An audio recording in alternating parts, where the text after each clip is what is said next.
Ini ada akar-akarnya, misalkan yang Rusia, kalau Amerika, yang ini Eropa, Afrika. Ini goyang. Ini aman-aman aja. Tapi ketika ini sudah tidak aktif lagi, maksudnya itu sudah aktivitasnya sudah mulai menurun. Nah, ini yang diwaspadai. Semakin jauh, dampaknya semakin besar. Semakin jauh lagi, tambah besar. Semakin jauh lagi, tambah besar. Makanya bencana akan diawali.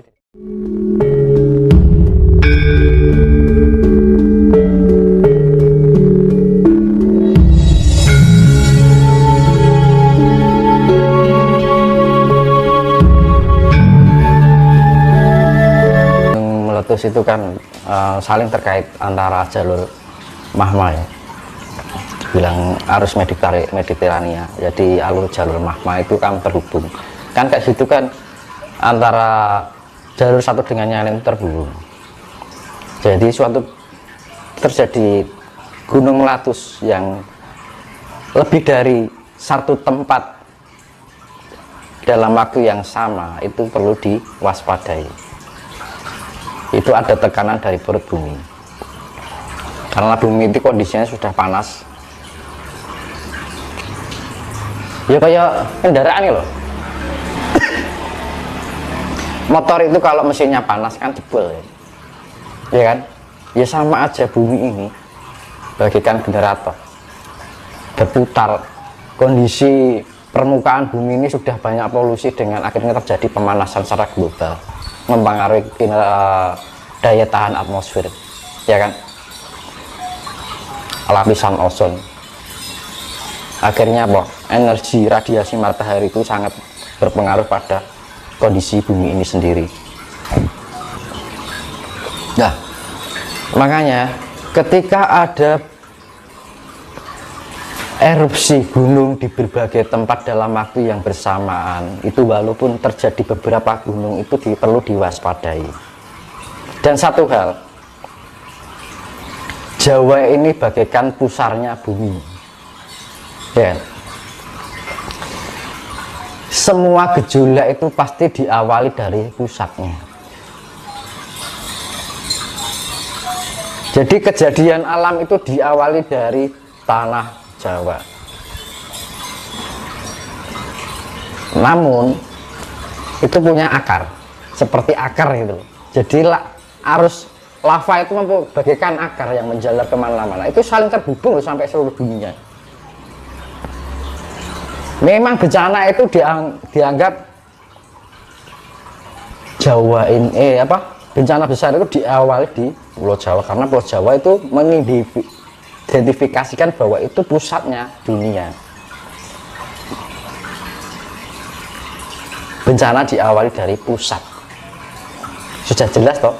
Bencana di pulau-pulau mana lain ya jangan merasa aman, tapi berusaha bagaimana untuk lebih waspada, meningkatkan kepekaan rasa. Karena gini, jalur Mediterania itu mempunyai alur seperti akar ya, yang namanya sumber itu gini loh mas. Nek, ibaratnya gini, sumber air sama kali gede nih mas. Sumber air dari gunung kan, kali kan kali kan dari sumber air kan, dari gunung kan. Lah kamu ngelihat jalurnya sumber sama kalinya gede mana? Gede kali ini toh. Nah, di dalam itu seperti itu aluran lava itu. Semakin ke sana itu jalurnya semakin gede. Nah, itu menandakan bahwa semakin titik bencana itu terjauh dari pusatnya, itu efeknya semakin besar. Memang bencana itu akan diawali dari pusatnya atau sumbernya. Makanya dibilang Jawa itu adalah pusatnya dari keluarnya magma. Tapi yang berbahaya itu misalnya ini Jawa ya, ini Jawa. Ini ada akar-akarnya, misalkan yang Rusia, kalau Amerika, yang ini Eropa, Afrika. Ini goyang. Ini aman-aman aja. Tapi ketika ini sudah tidak aktif lagi, maksudnya itu sudah aktivitasnya sudah mulai menurun. Nah, ini yang diwaspadai. Semakin jauh dampaknya semakin besar, semakin jauh lagi tambah besar, semakin jauh lagi tambah besar. Makanya bencana akan diawali dari Pulau Jawa hingga sampai membelah. Modarani wong Jawa kari sak judu, Cina Londo kari sak wong Jawa kari separuh, Cina Londo kari sak judu. Nah, wong Jawa itu artinya adalah Asia Tenggara. Sak judu itu artinya 2%. Sak judu separuhnya 50%. Karena apa? Leluhur kita dulu kan nggak paham dengan ilmu persen-persenan kan gitu kan. Apa ono dhisik tulisan persen ora ono. Iya, orang dulu kan ngitungnya kayak separuh, sejudu ya 2% kan gitu, istilah-istilah. Mana ada leluhur kita dulu kenal 2% ya ora enak kata-kata gue kan gitu. Makanya disebutnya Jawa garis separuh, Cina Londo garis sak judu.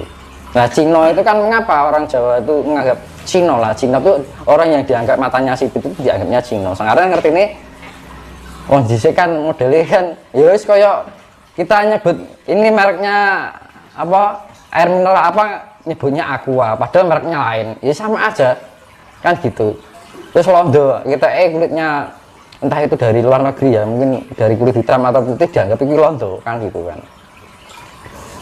Makanya kan Cina Londo garis sak judu itu tinggal 2%. Jadi dari semua keseluruhan jumlah orang selain Asia Tenggara itu tinggal 2%-nya, bayangkan kan gitu.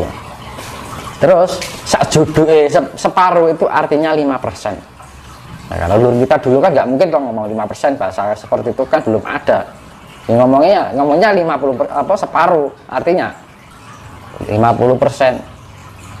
Nah, dari 50% dan 2% ini 50%-nya orang Asia Tenggara, 2%-nya dari non Asia Tenggara itu dikumulatif hanya tinggal seluruh dunia tersisa 5%. Mula orang leluhur kita dulu bilang besok ini jagat gari wong sak proliman. Artinya proliman itu 5%. Karena bahasa dulu nggak ada persen-persen, nggak ada proliman kan.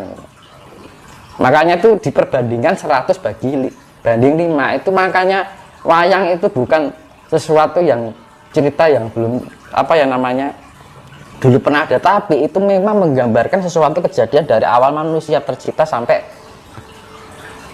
akhir peradaban manusia. Makanya perang Bharatayuda Jaya Binangun itu apa?